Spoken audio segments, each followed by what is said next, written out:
All right, now, so we're taking the conversation further now. It's that time of the year again for the Global Wealth Festival. The event is themed on how you can grow your finances and your business despite recession or living in a third world economy. Let's talk to the convener now, Dr. Stephen Akintayo. Join us via Zoom. Great to have you on the program. Thank you. Thank you for having me. How are you doing today? Yeah, you're practically a friend of the house at this point. But what inspired the Global Wealth Festival, originally, and why do you think it's important, for Nigerians of today? Well, we realized that, thank you for having me, by the way. We realized that the concept of wealth has been distorted amongst Africans. Years ago, foreign religion came into Africa, and we lost our initial heritage where we celebrate the concept of being wealthy. So you see, the Westerners came and gave us religion, took our wealth, told us we should focus on going to heaven, and we don't need to bother about being wealthy here on earth.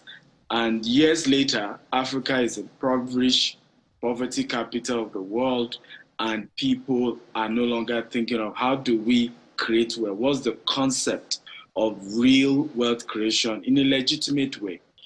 So we felt both those at home and those in diaspora are struggling. $10 an hour, $15 an hour, 15 hours a day job for many in diaspora, literally throwing away their dreams and struggling. I would say we need to bring back that conversation. That's why we started with US, Dallas, Texas, and we did London episode, and now we're bringing it to Nigeria. Quite interesting. And, you've had, all those episodes in, different countries coming down to Nigeria. Great. But can you tell us the impact of the ones you've had, in other countries? Huge. It was amazing. Dallas, we had Grant Cardone. He's a top real estate guru. Over $8 billion in real estate assets, and several other speakers who are African Americans and Nigerians as well, who are in diaspora, who share their story, how they built. We had the first female to own a bank in the US. She shared her experience, and what we saw with participants was they were so excited. There was that joy that I can make it even here. Because what happened with a lot of people who migrate to diaspora, US, UK, or other parts of the world, we throw away our dreams. We literally tell ourselves we can't make it in those parts of the world. And that is probably just for the whites or for a certain set of people. And with that conference and you seeing people who have made it in that economy, it gave a lot of the participants hope. We got fantastic testimony. London edition, one of the speakers was Alexandra Musu, has 2 Guinness Book of Record, Nigerian, but grew up in the UK, was the first to be known for the ringtone, having Afro beats on ringtone, did the first most expensive phone, most expensive suits. And so how did you do it? How did you succeed in the UK economy despite being Black? And that conversation was just amazing. And we were excited. We are pushing this move. And I do remember those ringtones you talked about back there. But in the lead up to elections in Nigeria, there's a lot of uncertainty in the business and finance community. What's your view on the situation, and how can the younger generation create certainty around their finances? Well, the truth is that you and I have to become personally responsible for our finances. Politicians will promise us, heaven and earth. We all know that election period, there's nothing they will say to get our votes, but we have to face the reality. You and I are responsible for the outcome of our lives. And there is so much opportunity in Nigeria. And what we've decided to do is to say, we will bring to you people who have made it in Nigeria. We're going to be having Dr. Cosmos Maduka. Cosmos Maduka started Charities with 200 Naira in the same Nigeria. Okay? And his assets is over $1 billion today. How did he do it? So what we've done is to say we will assemble people who are not just thriving, but exceptionally successful despite the challenges in Nigeria, and we'll have them talk to us and share their own journey of how they've been able to do it so that you and I can take responsibility. Ultimately, I've said this a million times. The wealth of a nation is directly proportional to the wealth of the citizens. And don't let any politician deceive you.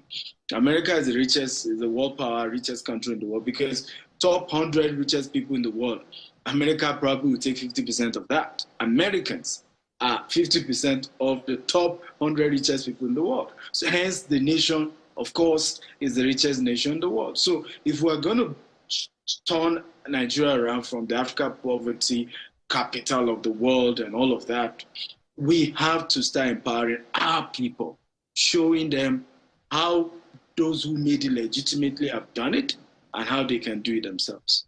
I guess we have to make our people rich, at this point so that they can pay more taxes and the government can actually, get more at this time. But what unique factor would you say Nigerian leadership is lacking and is something business leaders can easily answer to?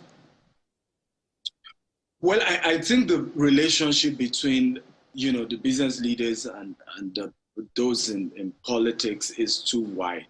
I feel we need to bring it closer. And I'm talking about, I'm not saying that entrepreneurs necessarily need to go into politics, but that when you as a politician become empowered and now you've been elected, you need to close the gap with those who are practically on ground doing business and say, how do we solve your sector?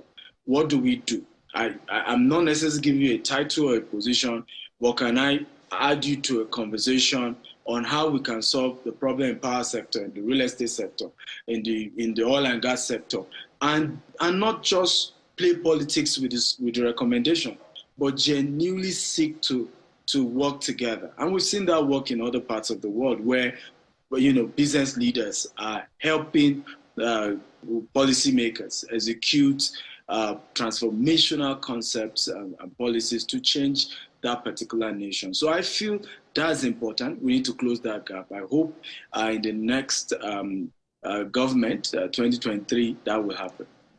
Quite interesting. But your company, GTEX Holdings, you're present in countries like the UK, US, Dubai, and the rest. But in terms of growing finances, what is the main key that is obtainable in those economies that you think we can, reenact here in Nigeria?